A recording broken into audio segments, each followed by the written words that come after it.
So it's not often in Vancouver that we get a new festival and a major, major new festival at that. But this week, the Capture Photography Festival launched, and it's one of the biggest new things in a very long time. And everybody's talking about how it's been a long time coming because Vancouver, for decades, has been recognized as a center for photography, especially the photo conceptual world. That was sort of generated by Jeff Wall and Roy Arden and artists like that. So it actually is a surprise that there hasn't been a major festival here when there's been a big one in Toronto called Contact. So finally, a few intrepid people have finally started one here, and they wanted to open big because they knew there would be a lot of expectations around photography in this city. And they modeled it after Toronto's huge Contact Festival in many ways, but it also has some of its own Vancouver touches as well. So what's going to happen is there are dozens and dozens of galleries all over town opening photography shows. Some are already open, a lot are actually, but some are opening over the next few weeks, including even the VAG and Presentation House and the Contemporary Art Gallery. Major galleries involved that are public galleries, but there's also a ton of private galleries involved. The Windsor Gallery, the Monty Clark Gallery, galleries like that. And artist-run centers are taking part as well. On top of that, there's an entire sort of public art component, and this is one of the most exciting things at the festival. By the way, you can pick up this program now at participating galleries around town, and it's really worth a look. The suggested donation is $10, but it'll really give you a feel for how wide a range of things the festival is showing. So what you'll notice, though, in the public art component are billboards around town that will be bearing the work of Edward Burtynsky. And Burtynsky is one of Canada's foremost photographic arts names, and he's known for his massive overhead shots of landscapes that have been scarred by human industry.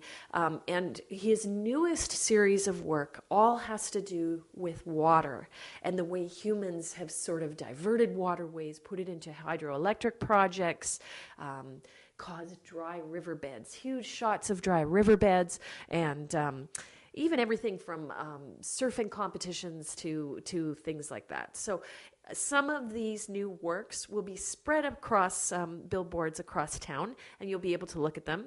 Burtynsky is also going to be here for book signings for his new book called Burtynsky Water. And of course, he's got a film opening, and Capture Photography Festival will be sponsoring that screening at the Vancouver International Film Festival on October 10th. And then the film called Watermark then opens wide to the public on the 11th. So huge news around Burtynsky, and he's really come out big to support the Capture Photography Festival here.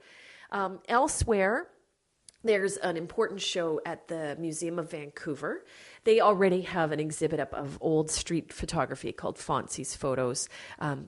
In collaboration with that, the Capture Festival has gotten a bunch of contemporary street photographers to sort of respond to that work.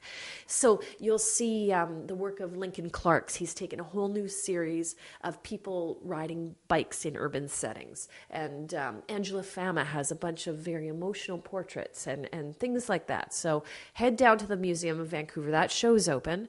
Other highlights, of course, include next week's opening at the Vancouver Art Gallery of Kim Suja, a Korean-born and New York and Paris-based artist from Korea.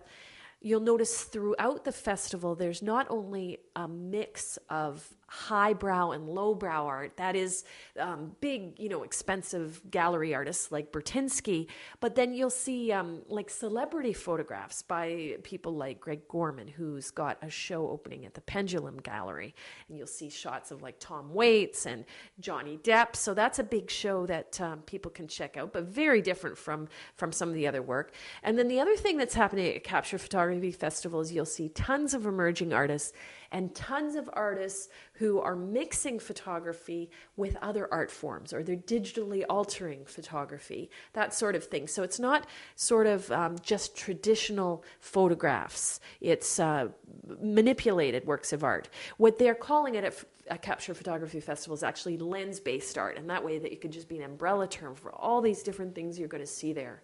So I think the best approach with so many shows going on over the next 6 weeks is to pick up a program and see what appeals to you, and go check out your galleries. It's going to be a great time to see some of the most exciting photographic art that's happening here and around the world, because there's artists from everywhere represented in it.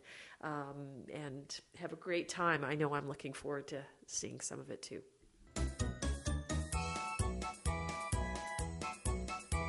感谢收看今天的大温故事，我们下期再见。